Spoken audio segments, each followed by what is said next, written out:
The most important thing you need to know before making a Graphgan is how to do colour changes. They are quite straightforward, but there are a few key things that you need to know. So let me show you.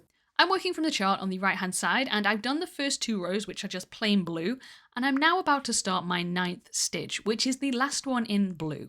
I'm working with single crochet stitch, but this also works with half double crochet.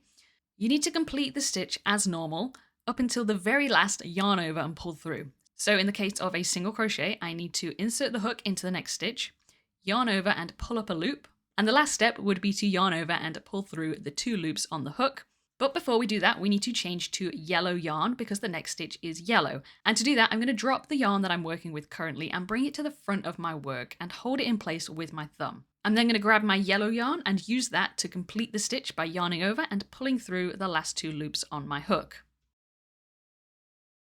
Now I've got 1 yellow stitch to do. And because there's only 1 yellow stitch, it means this one's going to have to be a colour change as well. So I'm going to do the exact same thing again. Insert my hook, yarn over and pull through. And I'm going to bring my working yarn to the front and hold it in place with my thumb. And I'm going to add another blue bobbin because in Graphgans we don't often carry yarn. I'm going to finish the stitch by yarning over and pulling through the 2 loops on my hook with the blue yarn. And completing the rest of the row with blue. In the next row, I'm going to show you how we pick up the yarns that we dropped on the previous row and use them again. So in this row, I've got 4 blue stitches, 2 yellows, and then I finished the rest of the row with blue. So I'm doing my first 3 blue stitches as normal. And on the 4th stitch, that's where I'm going to do the colour change. So just as we did before, I insert the hook, yarn over, pull up a loop, bring my working yarn to the front of my work, and I'm going to tip my work forward so that we can see the back. And because the colour change on this row is in exactly the same place as the colour change on the previous row, that yellow yarn that we dropped is right there for us to use. So I'm just going to grab it and complete my stitch. And I'm doing my next yellow stitch just as normal. But once I've done that, I'm just going to turn my work again so you can see the back of it. And here you can see the other blue yarn that we dropped on the previous row. But we're not ready to use that yet. We need to do 1 more yellow stitch. So we need to carry the blue yarn with us. And to do that, we're going to hold it along the top of the stitches and make sure we catch it when we do our next stitch. So we're going to insert the hook into the next stitch, making sure that blue yarn is on top of the hook. And then we're going to yarn over, pull through the yellow yarn, making sure we don't also pull through the blue yarn. And this is where we would complete the stitch. But as you can see, this is our last yellow stitch. So we're going to complete it with a colour change. We're going to bring the yarn to the front and we're going to pick up that blue yarn that we've just been carrying along with us. And we're going to use that to complete the stitch and go ahead and finish this row in blue. Now, as I said, we don't often carry yarns in Graphgans. The only time where we do is when the yarn that you're carrying can be covered by stitches that are the same colour. So in this case, that yarn was carried along the top of other blue stitches, so it could be easily hidden. The other instance where you would carry yarn is if the stitches that you're doing over the top of the yarn are the same colour as the yarn that you're carrying, which is what I'm going to show you now. So I've gotten to the point where I need to do my colour change, so I'm yarning over, pulling through with the blue yarn, bringing the blue yarn to the front of the work. And the yellow yarn that I need to work with is actually further along the row. If we turn the work over, you can see it is 1 stitch ahead of where we are at the moment, but we're still going to grab it and use it to complete the stitch. So I'm going to yarn over and pull through. And if I turn the work over, this is what it looks like. And you've got that loose yarn, which we need to secure.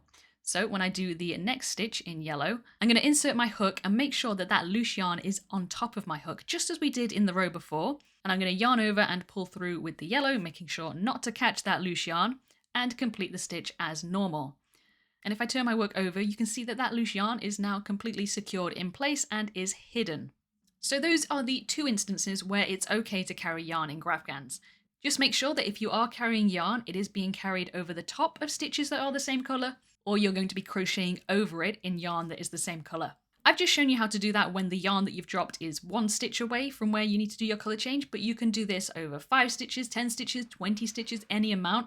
And I'm just going to quickly show you what that looks like because there are a few things to bear in mind when you're doing it over more stitches. I have skipped ahead to row 9 so that I can show you how to do this. And I've got to this point, and if I flip over my work, you can see that the blue yarn is there, but I'm not ready to use it for another 4 stitches, so I'm going to be carrying it along. So I'm just going to make sure that that blue yarn is sitting snugly on top of the other blue stitches. And just as we did before, I'm going to insert my hook and make sure that that working yarn is sat on top of my hook as I complete the stitch. And I'm going to do that all the way along for 3 stitches. And then on the 4th stitch, I'm going to do the color change. So insert my hook, yarn over, pull up a loop, bring my yellow yarn to the front, and now I'm going to pick up that blue yarn. And I'm just going to flip over and see what it looks like at the moment.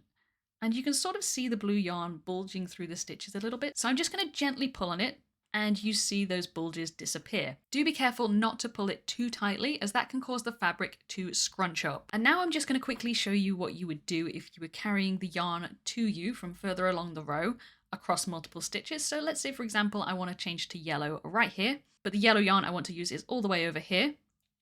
Just as we did when it was over 1 stitch, we're going to pull that yarn across to us, and you're going to have that loose yarn over the top of your other stitches. So you want to make sure this isn't really tight, but also that it isn't really loose. You should be able to hold it snugly over the top of these stitches. And you're going to crochet over it just as we did before, making sure that it is on top of your hook when you do that first insert. And we're going to do that all the way across, making sure to catch that yellow yarn until the very last blue stitch. And if I turn over my work, you can see that yarn is completely hidden. And the very last thing I want to show you is how to change colors at the end of a row. So let's say, for example, I'm working with blue here, but the first stitch on the next row is yellow. And it's actually going to be done in the exact same way that we've been doing all the other color changes. We're just going to finish this stitch with the yellow yarn. So insert your hook, yarn over, pull up a loop, and then yarn over with the yellow yarn and pull through the 2 loops on your hook. You'll then do your chain 1 and your next stitch in yellow. The pattern I've been working on in this video is really simple and it only uses 2 colors, so things haven't got too hectic. But as you work on larger projects with lots of different colors and lots of color changes, you end up with a lot of yarn attached to your work, and it can get a little bit difficult to work with if you're not careful. So I recommend watching this video next, and that's where I show you how I manage all of these bobbins and avoid yarn tangles.